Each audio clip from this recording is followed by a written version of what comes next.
como os transtornos do desenvolvimento interferem na família e na acomodação familiar.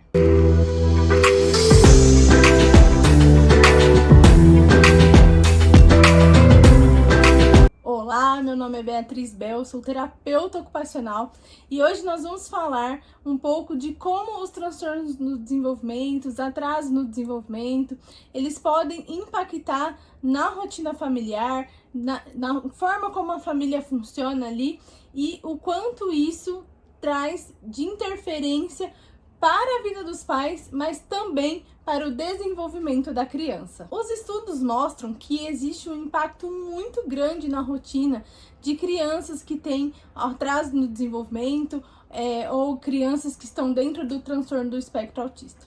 Esses impactos, eles vão desde mudanças à rotina da família, à estrutura dessa família, né? Muitas vezes a relação ali entre os membros da família, né? Então tem um impacto real, social e estrutural dentro do ambiente familiar. E muitas vezes essas rotinas elas são modificadas por conta dos sinais e comportamentos que aquele paciente, aquela criança vai apresentar.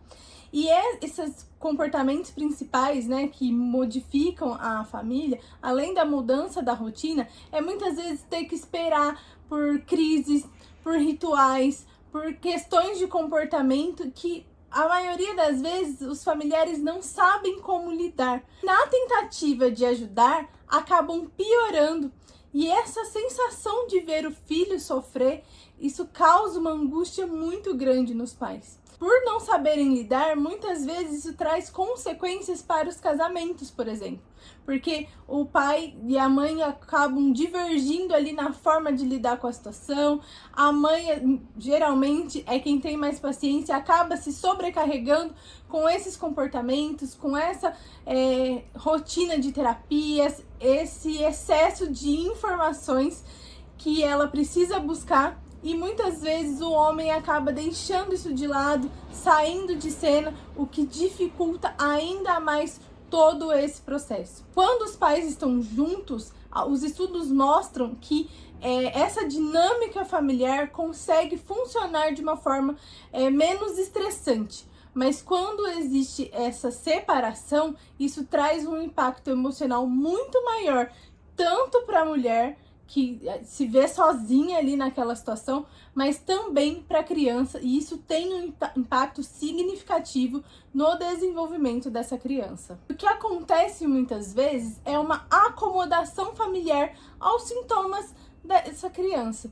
E isso traz um prejuízo muito grande, porque nessa tentativa de ajudar, os pais acabam piorando aquela situação ou então reforçando aquele comportamento negativo. Então, uma rigidez comportamental, um ritual ali antes de executar uma atividade, por exemplo, um ritual antes de dormir, que seja muito restrito e repetitivo, né? Acabam reforçando o hiperfoco por essa acomodação.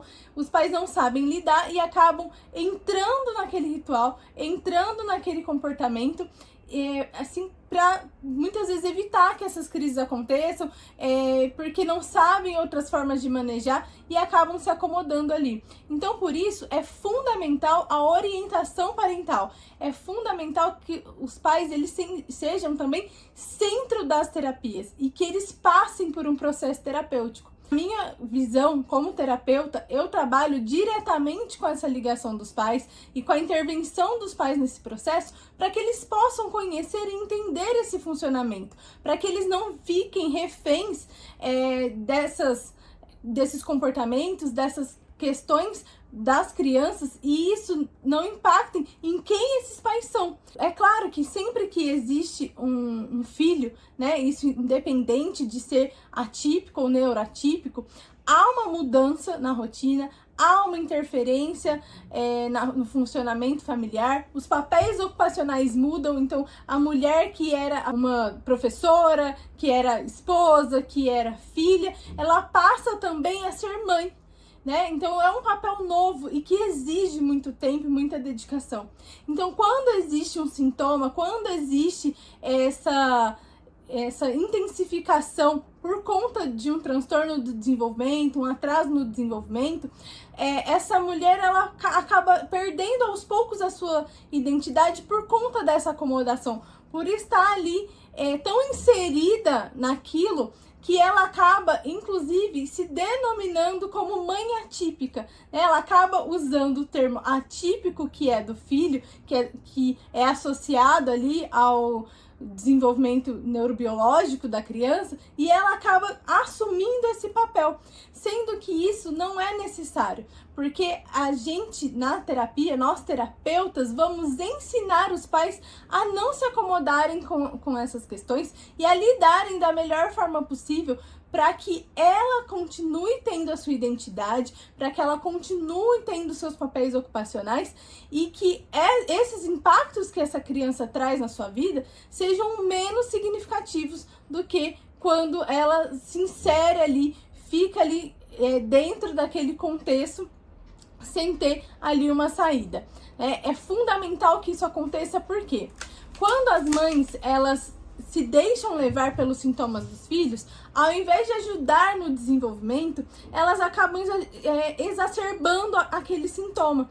E isso atrapalha não só ela, mas também o desenvolvimento e o funcionamento daquela criança. Porque quando ela sai do ambiente familiar e vai para outros contextos, como a escola, como interação social, como um shopping, um supermercado, a criança não sabe lidar com aqueles sintomas e ela se desregula ali em outros ambientes. E quanto mais a criança cresce, mais difícil para ela lidar com essas questões. Então é fundamental que os pais eles estejam inseridos, eles se apropriem do conhecimento, entendam o que são cada sinais, o que é o hiperfoco, o que é o interesse restrito e repetitivo, o que é uma rigidez comportamental.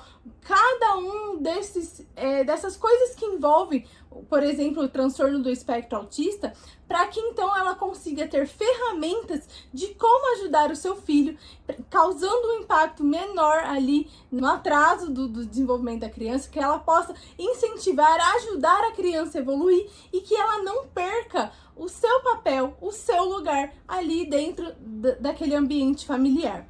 Então, essa intervenção dos terapeutas com os pais é fundamental para diminuir essa cronicidade, essa morbidade do funcionamento dessa criança e de como isso vai impactar ali no seu desenvolvimento. O elemento fundamental, né, que nós terapeutas usamos é a orientação parental. É muito, muito importante, como eu já disse, o conhecimento, o empoderamento dos pais a respeito daquilo que o seu filho apresenta, daquele transtorno, dos sinais, dos sintomas, e ninguém melhor do que os pais para conhecer o próprio filho. Por isso é tão importante que essas orientações aconteçam e essa troca entre terapeutas e pacientes e pais, no caso, elas possam existir, porque ninguém conhece melhor o filho do que os próprios pais. E quem muitas vezes tem o conhecimento de técnicas e estratégias para lidar com algumas questões são os terapeutas. Então, os dois juntos são fundamentais no processo do desenvolvimento dessa criança.